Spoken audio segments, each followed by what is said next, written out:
அனைவருக்கும் வணக்கம் மக்களே. சற்று கிடைத்த முக்கிய அறிவிப்பு. வானிலை தமிழகத்தில் வெப்பநிலை 5 டிகிரி ஃபாரன்ஹீட் வரை உயர வாய்ப்பு. இது குறிப்பாக எந்தெந்த மாவட்டத்துக்கு அதிகமாக சொல்லியிருக்காங்க தான் இந்த செய்தி குறிப்பில் பிரீஃபாக மற்றும் சுருக்கமாக பார்க்க போகிற மக்களே. ஸோ அதற்கு முன்னாடி நம்மளோட சேனல் இப்போ தான் வந்திருக்கீங்கன்னா மறக்காமல் சப்ஸ்கிரைப் பண்ணிக்கோங்க. பக்கத்தில் இருக்க பெல் ஐகானை கிளிக் பண்ணி ஆல் டிக் பண்ணிக்கோங்க. அண்ட் முக்கியமான விஷயம், வீடியோ ஸ்கிப் பண்ணாமல் பாருங்கள். அப்போ தான் நான் சொல்கிற தகவல் என்னட்டு உங்களுக்கு முழுமையாக சொல்கிறேன். இப்போ வாங்க வீடியோக்குள்ளே போகலாம்.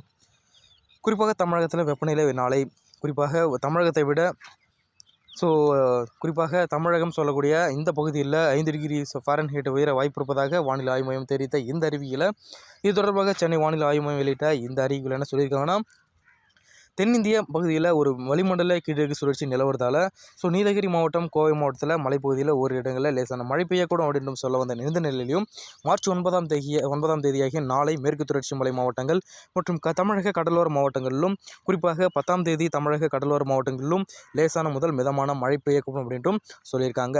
11ஆம் தேதி, 12ஆம் தேதி, 13ஆம் தேதி அந்த தேதி வாக்கில் பார்த்தீங்கன்னா தென் தமிழக கடலோர மாவட்டங்களில் லேசான மழை பெய்யக்கூடும் அப்படின்ட்டும் எதிர்பார்க்கப்பட்டது. அதே போல் பார்த்தீங்கன்னா தமிழகம், புதுவை, காரைக்கால் பகுதியில் அதிகபட்ச வெப்பநிலை வழக்கத்தை விட ஒரு சில இடங்களில் நாளை 5 டிகிரி ஃபாரன்ஹீட் வரை அதிகமாக இருக்கும் அப்படின்ட்டும் ஒரு குறிப்பான தகவலை சொல்லியிருக்காங்க. சென்னை மற்றும் புறநகர் பகுதியில் நாளை வானம் ஓரளவு மேகமூட்டத்துடன் காணப்படும் எனவும் அதிகபட்ச வெப்பநிலை பார்த்தீங்கன்னா 99 டிகிரி செல்சியஸ், குறைந்தபட்ச வெப்பநிலை பார்த்தீங்கன்னா 77 டிகிரி செல்சியஸ் ஃபாரன்ஹீட் அளவை ஒட்டியிருக்கும் என்றும் தெரிவிக்கப்பட்டதாக இந்த செய்திக்குள்ள சொல்ல வராங்க.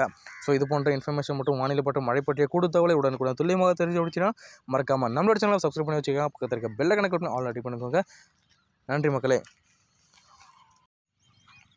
அனைவருக்கும் வணக்கம் மக்களே. சற்றும் கிடைத்த முக்கிய அறிவிப்பு. தமிழகத்தில் குறிப்பாக மலைப்பகுதியெல்லாம் நாளை மழைக்கு வாய்ப்பு சொல்லியிருக்காங்க. எந்தெந்த பகுதிகளுக்கு கனமழை மற்றும் மிதமான கனமழைக்கு வாய்ப்பு இருப்பதாக சொல்லியிருக்காங்க தான் இந்த செய்திக்குள்ள பிரீஃபாக மட்டும் பார்க்க போகிற மக்களே.